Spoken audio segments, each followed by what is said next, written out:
হবিগঞ্জে টাকা দিয়েও মিলছে না এলপি গ্যাস। বেশিরভাগ খুচরা দোকানে সিলিন্ডার নেই, তবে বাড়তি টাকা দিলে কখনো কখনো গ্যাস পাচ্ছেন গ্রাহকরা।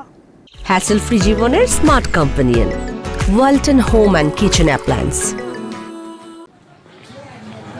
হবিগঞ্জে রান্নার কাজে এলপিজি গ্যাসের চাহিদা বেশি, তবে রমজানে এর সংকট দেখা দিয়েছে।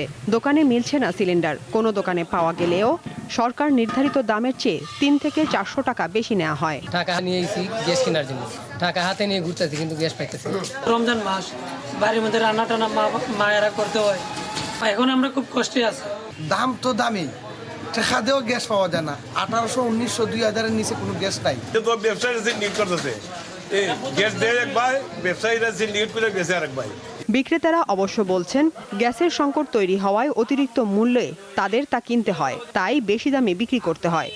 সবচেয়ে বেশি চাহিদা বাড়ে রমজান মাসে, আর এখন রমজান মাসটা চলছে।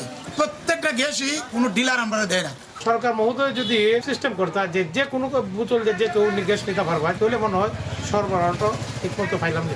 সরকার নির্ধারিত দামে গ্যাস বিক্রি নিশ্চিত করতে স্থানীয় প্রশাসন তদারকি করছে বলে জানায় জেলা প্রশাসন। এর বিরুদ্ধে আমাদের ভ্রাম্যমাণ আদালত পরিচালনা সহ সব ধরনের আইনানুগ ব্যবস্থা অব্যাহত থাকবে। কোনোভাবেই সরকার যে নির্ধারিত মূল্য আছে এর বাইরে এই এলপিজি সিলিন্ডারের মূল্য বেশি নেওয়ার কোনো সুযোগ নেই। হবিগঞ্জে 12 কেজি সিলিন্ডারের জন্য গ্রাহককে 1700 থেকে 1800 টাকা গুনতে হয়। সাদিয়া চৌধুরী, দীপ্ত, বার্তা কক্ষ।